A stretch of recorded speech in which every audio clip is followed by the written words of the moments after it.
Welcome to Vibrant Publishers podcast, where we interview experts in various fields to share their insights and knowledge to our listeners. Today, we are joined by Mark Koscinski, who is an esteemed author of Vibrant Publishers. Mark is also an advisory board member of our publishing house, and he is the author of the book Decision Making Essentials by Vibrant Publishers.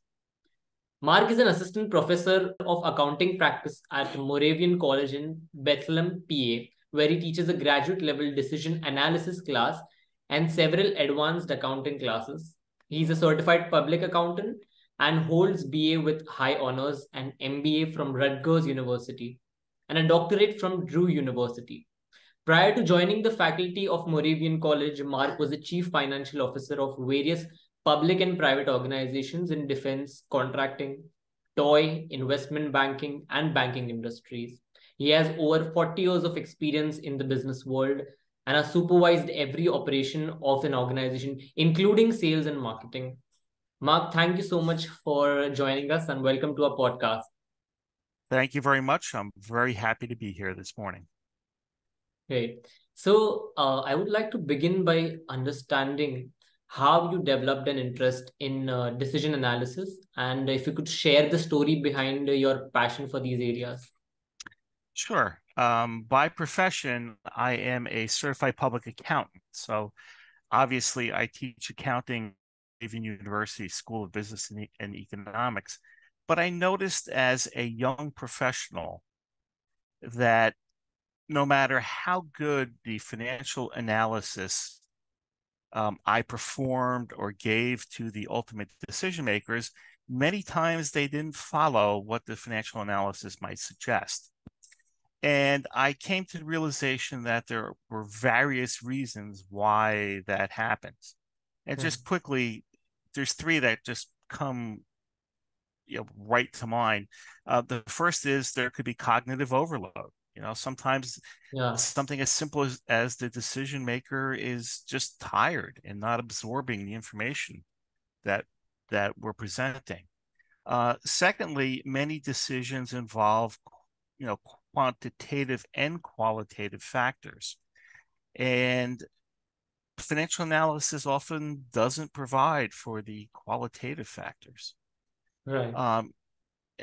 A third thing I noticed was that many decision makers are not equipped to deal with risk and uncertainty. And I think studies have shown that when people are estimating probabilities, they have a difficult time unless you can present the information in a way that people can understand, process, and comprehend. Over time, I realized the field of decision analysis gives everyone tools to deal with these particular problems. And that's the way I like to think of decision analysis.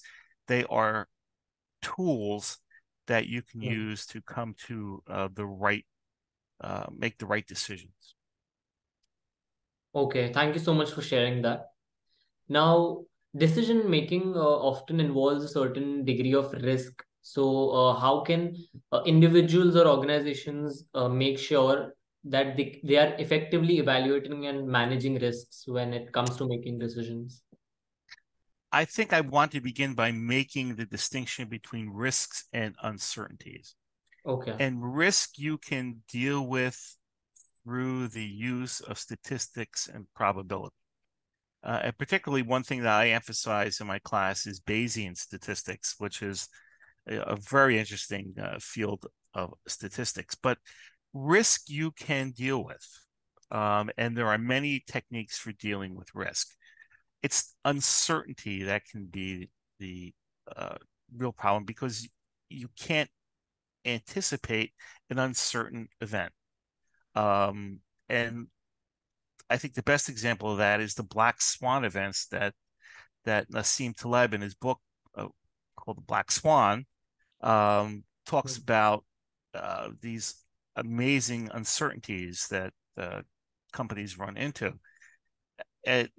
The best story that he uses is the life of a turkey, that a turkey just has a wonderful life. It gets fed every day. and it doesn't think that anything could possibly happen, then one day it's all over. Right. I think we have to keep that in mind with uncertainty. And there are some tools that you can use to deal with uncertainty. The one that comes to mind is scenario planning, for instance, and I talk about that in my book. Okay, great. So, in your experience, what are some of the common challenges that are faced by organization when it comes to decision making? Also, how can these challenges be addressed?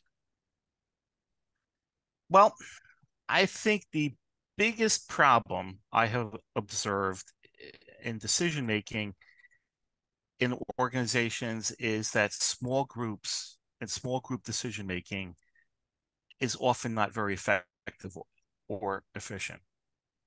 And I think the premier example that comes to mind is the team that authorized the launch of the Challenger space shuttle, I guess almost 40 years ago now. Okay. That team was essentially dysfunctional. It was disorganized. There was no way to aggregate or allow for dissent within the group. And I think a lot of times groups are subject to groupthink, which can be a horrible, horrible impediment to good decision making. Groups have a life of their own, and it's important to manage it. And if you've ever served on a jury, if any of our listeners have ever served on a jury, they know that jury deliberations have a life of their own along the way. So I think it's working in small teams is often the bane of any organization's existence. Right. So now I'd like to ask you a little bit of a creative questions, and I Sure. want you to be in a place of a mentor. You're a mentor to a group of young professionals. So, what unique challenges or experiments would you assign to them to enhance their decision making skills? My favorite exercise is the famous lifeboat exercise. And I Okay. give them the scenario of 10 people are in the water and there is a lifeboat that can only hold 6 people. So I describe the 10 people, what their skills are, their ages, a little bit about each of them. And I say to the students, it's up to you who will live and who will die. Okay. And they go into a group, they go into their groups and they come back and they always seem to throw the old accounting professor overboard, which is me. They throw me overboard completely all the time. But no one has ever come back with the right answer. And that is perhaps no one has to die. Perhaps people could take turns in the water at the end of the day. Oh, And this is an example of framing. As I framed the question with who lives and who dies, I guided their deliberation in a certain way, and they didn't stop to think about the possibility of kind of thinking outside of the parameters that I gave them. So it's an exercise in time management, but more importantly, it's an exercise in learning to frame questions. And perhaps one of the most important things that we learn in decision analysis is how to frame a question. There are different ways that we frame questions. There's a moral lens, a legal lens, a regulatory lens, an analytical lens. And I think oh. any decision needs to be looked at from many, many different lenses. So the thing I tell my students is be careful how you frame questions, not only for yourselves, but for dealing with a decision maker and also dealing with your colleagues and your subordinates, because you could actually frame their decisions just simply by giving them instructions at the end of the day. So that's one that I like to use. And of course, another one is the famous trolley case, where the train is coming down the Right. tracks and you have to throw the switch to see The who will live famous and one. die. Yep. But I think one of the most important things we have to realize, one of the most important experiments, one of the most important exercises is learning how to properly frame a question. If you could elaborate on that, on Sure, sure. One way of looking at a question is purely, and I did this when I was much younger, is purely using financial analysis to try and make a decision. Well, that doesn't take into account perhaps some of the other frames that go around that particular question. For instance, what about the qualitative factors that are involved in that? What about the marketing perception? What about the legal context of that decision? If we frame a problem as purely a financial problem, we tend to exclude consideration of other factors. Our frame is too small. We have to expand the frame. Okay, great. Thank you for sharing that. And to our audience, that's a good exercise that you can practice with your group. Moving Yes. on to the next question, I would like to know, would you agree that decision making is a dynamic field that is constantly evolving? And if so, how do you stay motivated and engaged in keeping up with the latest developments and trends in these areas? The field of decision analysis is definitely one that is changing all the time.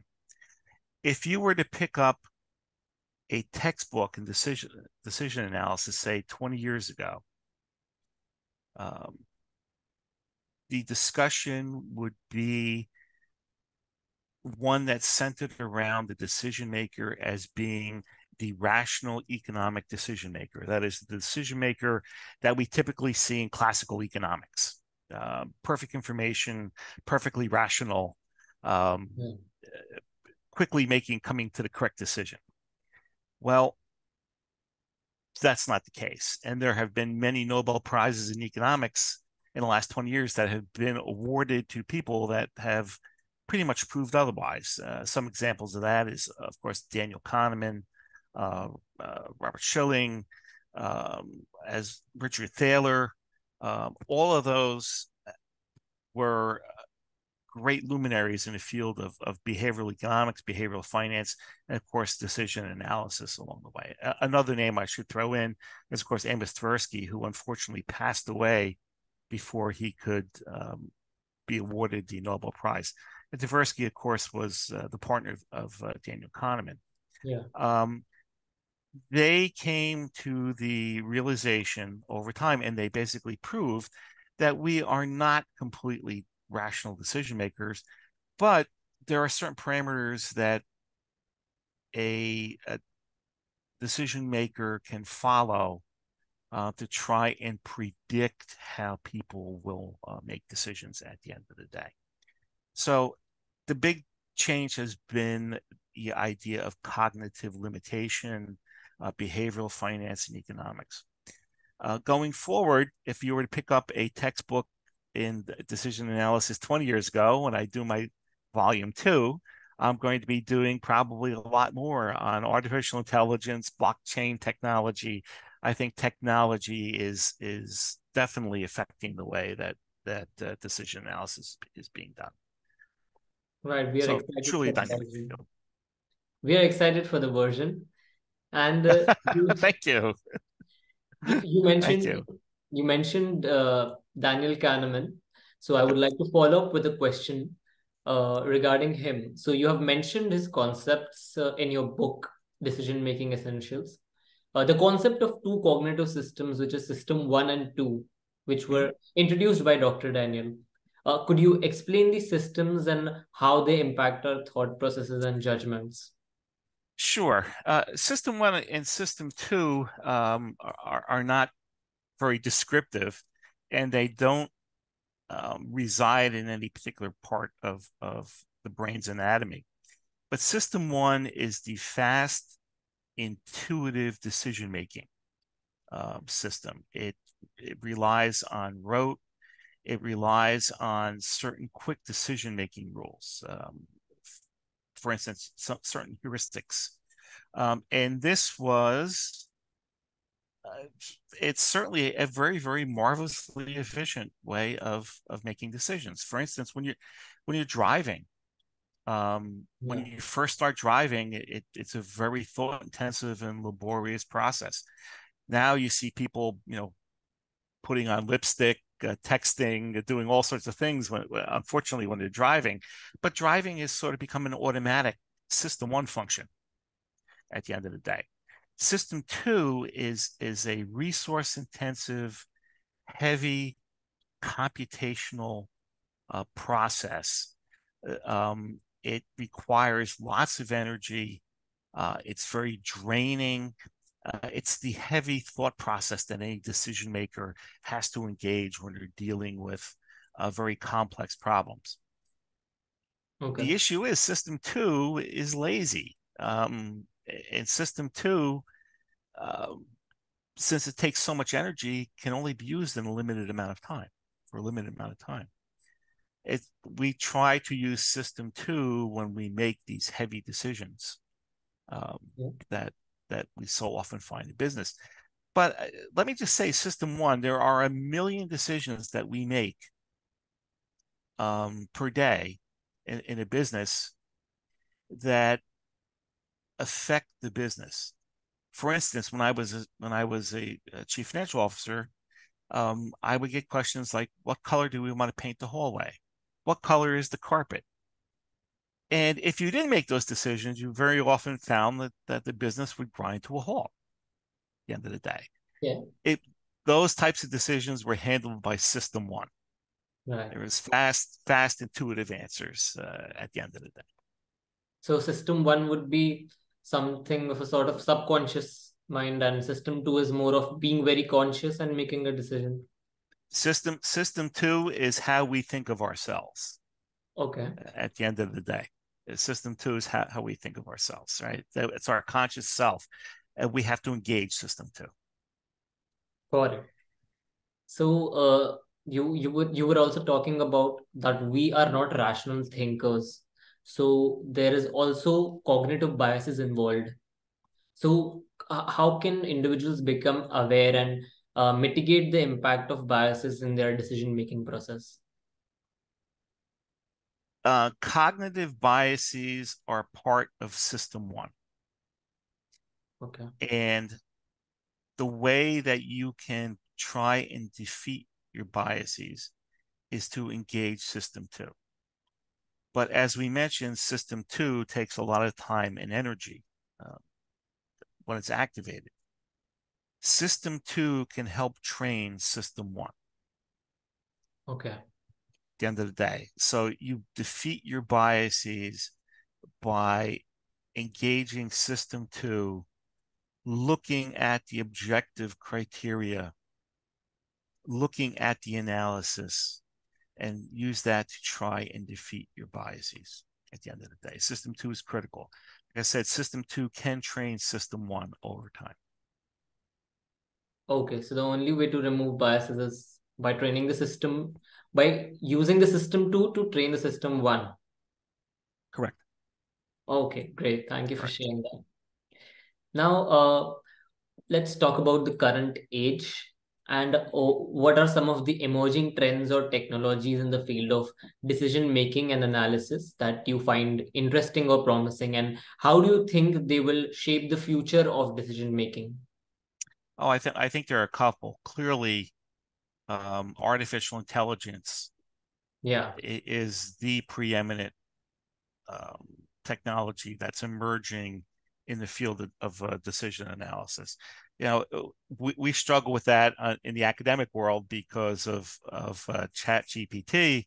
Yeah. Students are using to write essays, so it's affecting the assignments that we give to students now because we just don't want Chat GPT to be used to turn out the essays that we assign.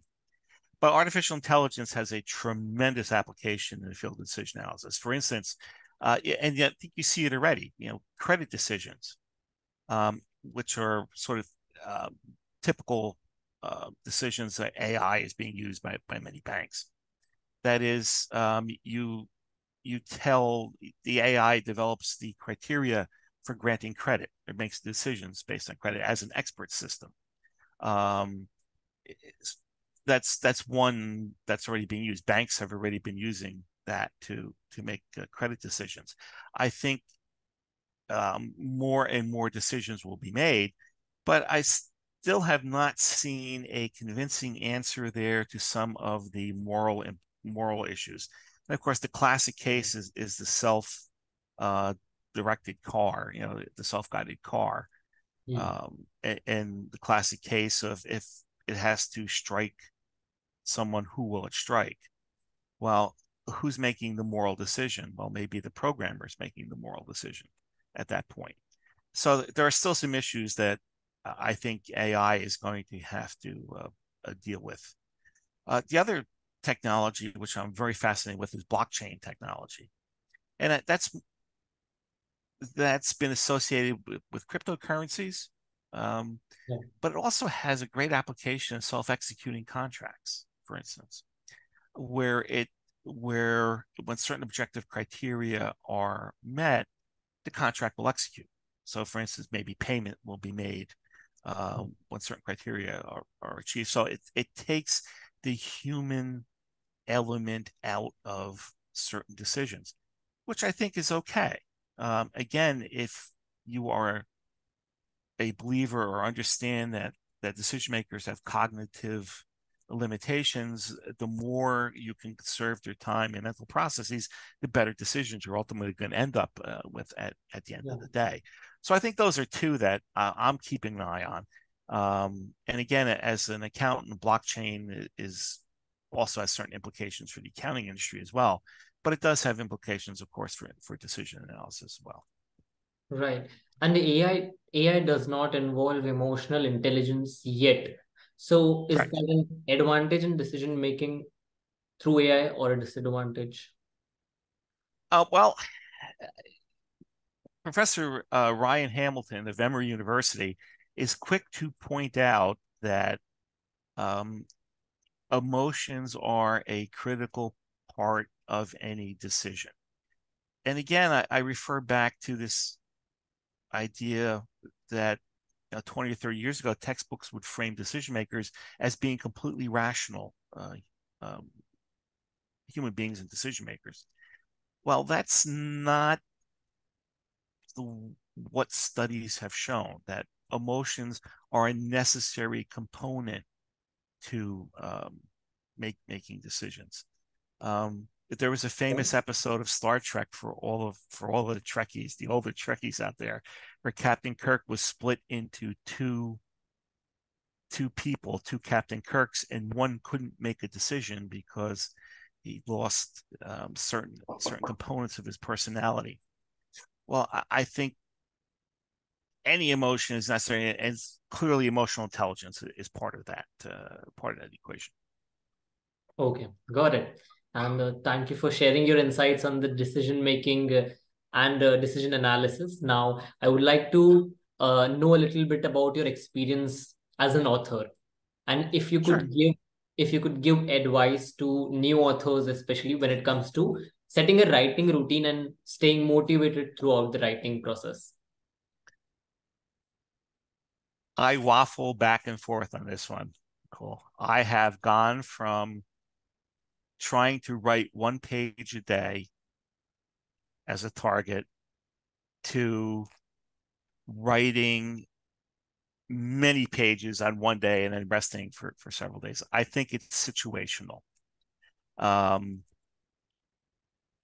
Depending on the topic, I have found that I can sit and write 1 page a day, 1,000 words a day, for instance, without any issue. If certain topics, though, I can go 4 or 5 days and think about it and then sit down and write 6 or 7 pages in one shot.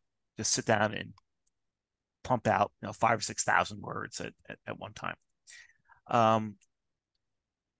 I would almost liken it to the use of System 1 and System 2. When I have System 1 topics, I can write, very quickly, very methodically. When I have System 2 topics that I have to think about, I tend to do those in bunches at the end of the day. The one piece of advice, though, I would give to any author is, before you begin, become best friends with the style that you are using. Your style guide is your best friend, whether it's an APA style or an MLA or Chicago or Turbanian. Know the style inside out. There's nothing so painful as going back and trying to put your manuscript or your document into an appropriate style. And take it from me, I learned that the hard way when I was doing my dissertation. So get to know your style. It's painful at first, but it's much less painful than when you're trying to do it at the end. Got it. So the main key takeaway would be to, even if you're writing one page, just do it, as in maintain consistency against perfectionism. Correct. Keep moving forward. Right. Thank Keep you. moving forward. So a book like Decision Making involves a lot of research, right? So research is a critical component of writing. What advice would you give to authors in conducting effective research to enhance the authenticity and credibility of their work? I think, as I mentioned, your best friend when you're writing is your style guide. Your second best friend is your reference librarian at the university. They have an amazing ability to dig out papers and books and articles about your subject. They love digging, and they are far more effective at digging through the sources than you or I ever will be. They're trained to do it. And again, I have found through my own experience that if I had used the reference librarians much more effectively, I would have cut down the time to prepare the manuscripts by a considerable amount at the end of the day. Sadly, when I started, for instance, on my dissertation, it was kind of a hunt and peck for sources. Now I've realized, again, some time up front with a reference librarian to gather all of the sources is a blessing. And of course, I work at a university, so I have a reference librarian that's handy. Right. But they're your second best friend when you're writing at the end of the day. And of course, they give you credible sources, at the end of the day too. Thank you for sharing those tips. Now, as a board member of Vibrant Publishers, I would like to know your thoughts about our self-learning management series. I love them. I think that they are extremely well written and can be used in college courses. So, for instance, my book was written as an outline for the course that I offer at Moravian University. So if you are thinking about writing for Vibrant and you happen to be a college professor, there is many reasons why you would consider doing it. Not only it helps you perhaps get tenure along the way, but it also helps you put your courses in focus, and you can write your book to your particular interests in covering the topic at hand. Now, for instance, decision analysis is a huge field. My book was written as a way to focus my attention and my students' attentions on things that I cover in an 8-week decision analysis course.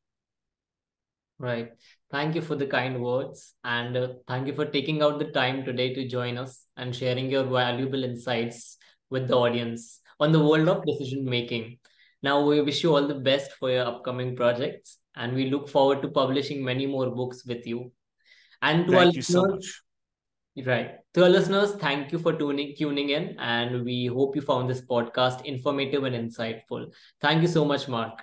Thank you so much. Have a great day.